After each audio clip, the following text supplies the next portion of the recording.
Hello friends, आज का video होने वाला है नीट PYQ एटॉमिक स्ट्रक्चर, है ना। चैप्टर वाइज सॉल्यूशन, है ना।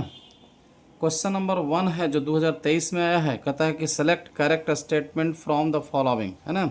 तो करेक्ट स्टेटमेंट जो है, कहता है mass of electron is 9.1093 into 10⁻³ kg। ये सही स्टेटमेंट है। कहता है कि the all isotope of a given elements so same chemical property. ये भी सही है ना। Dalton atomic theory regarded the atom as an ultimate particle of matter. ये भी सही है, ठीक है।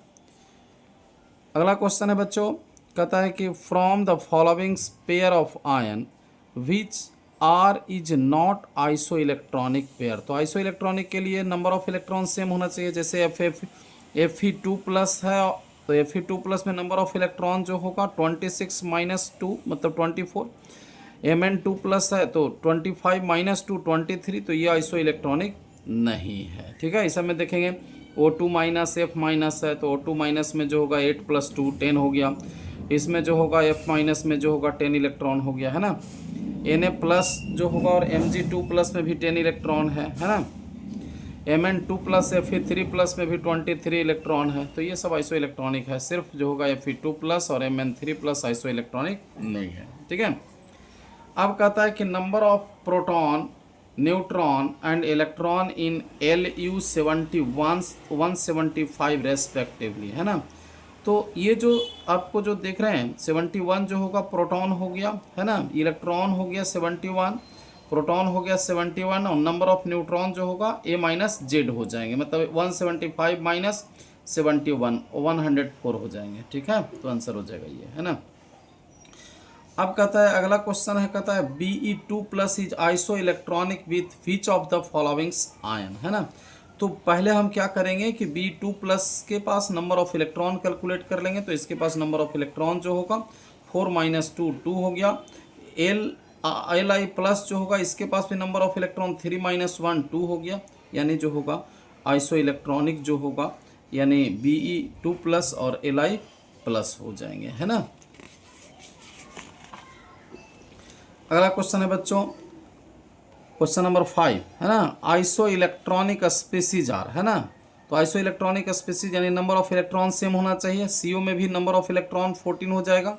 Cn- में भी जो होगा 6 + 7 और एक निगेटिव है तो प्लस जो होगा 14, है ना। NO में भी जो होगा NO+ में भी 14 हो जाएंगे। C2- में भी 14 हो जाएंगे, है ना।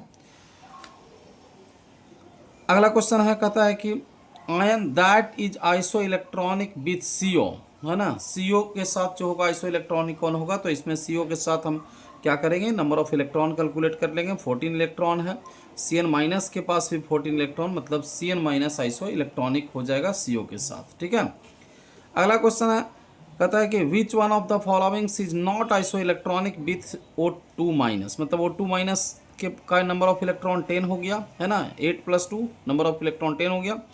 Tl+ जो होगा इसमें नंबर ऑफ इलेक्ट्रॉन जो होगा 80 हो जाएगा। मतलब Tl+ जो होगा आइसो इलेक्ट्रॉनिक नहीं होगा, है ना। अगला क्वेश्चन है, कहता है कि ratio of wavelength of light observed bye hydrogen atom when it undergo n = 2 to n = 3 and n = 3 to n = 3 to n = 4 to n = 6 transition respectively कर रहा है ना। तो एक बार जो होगा क्या करेंगे कि एक बार 1/λ जो होगा, है ना, यानी 2 से 3 के बीच हम कैलकुलेट कर लेंगे। 1/λ 1 = RH/Z², 1/2 का स्क्वायर माइनस 1/3 का स्क्वायर। यहाँ से आप कैलकुलेट करेंगे तो 1/λ1 = RH और हाइड्रोजन का एटॉमिक जो एटॉमिक नंबर जो होगा 1 है ना। तो 5 × 9 × जो होगा 4, इसको इक्वेशन 1 कर लेंगे, है ना। अब 1/λ2 = RH, है ना। हाइड्रोजन एटम है तो ये 1 का स्क्वायर और ये जो होगा हमारे पास कहाँ से कहाँ तक इलेक्ट्रॉन आना है, 4 से 6 तक, है ना। तो 4 से 6 तक मतलब 4 का स्क्वायर माइनस जो होगा यानी 6 का स्क्वायर, है ना। तो ये जो होगा RH 1 का स्क्वायर 20 / 36 × 16, है ना। अब ये जो होगा लैम्डा 1/λ2 जब करेंगे, दोनों को डिवाइड करेंगे तो मिलेगा 1/4, है ना। ये मिल गया आपको 1/4, है ना। ये ध्यान रखेंगे बच्चों, है ना। अगला है, कहता है कि ये जो होगा यानी given below are two statement, है ना। तो ये जो होगा आपको कहता है कि स्टेटमेंट फर्स्ट जो होगा, द बामर स्पेक्ट्रल यानी line of hydrogen item with lowest energy is located at 5/36 RH centimetre inverse, है ना। जहाँ पे RH जो होगा रेडबर्ग कांस्टेंट है, तो हम कैलकुलेट कर लेंगे 1/λ इक्वल टू न्यू बार, है ना, मतलब वेव नंबर, यानी जो होगा क्या होगा, यानी RH हो जाएगा, है ना, और 1/n1 square minus 1/n2 square, है ना, मतलब nu bar equal to RH 1/2 का स्क्वायर माइनस 1/3 का स्क्वायर, है ना। इसको सॉल्व करेंगे तो ये जो होगा स्टेटमेंट जो होगा करेक्ट है, ठीक है। अगला क्वेश्चन है, कहता है यानी particular station of All India Radio New Delhi यानी broadcast on the frequency of 1368 hertz, है ना, मतलब 1368 हर्ट्ज, है ना। अब किलो हर्ट्ज में भी दिया हुआ है, ठीक है। और द वेवलेंथ ऑफ जो होगा इलेक्ट्रोमैग्नेटिक रेडिएशन इमिटेड बाय यानी transmitter is speed of light जो होगा, है ना, इज जो होगा स्पीड ऑफ लाइट दिया हुआ है 3 × 10⁸ मीटर पर सेकंड, है ना। तो ये जो होगा हमको निकालना है क्या, वेवलेंथ निकालना है। तो लैम्डा इक्वल टू c/न्यू, है ना, मतलब जो होगा यानी c का वैल्यू हो गया 3 × 10⁸ और जो फ्रिक्वेंसी है यानी 1368 × 10⁻3, मतलब जो होगा आपको जो है 219.3 मीटर, है ना। अगला क्वेश्चन है, कहता है which of the following species of transition in spectrum of hydrogen atom fall in visual region. ध्यान रखेंगे विजुअल रीजन जो होगा यानी विजुअल जो होगा यानी बाल्मर सीरीज में जो होगा विजुअल रीजन होगा।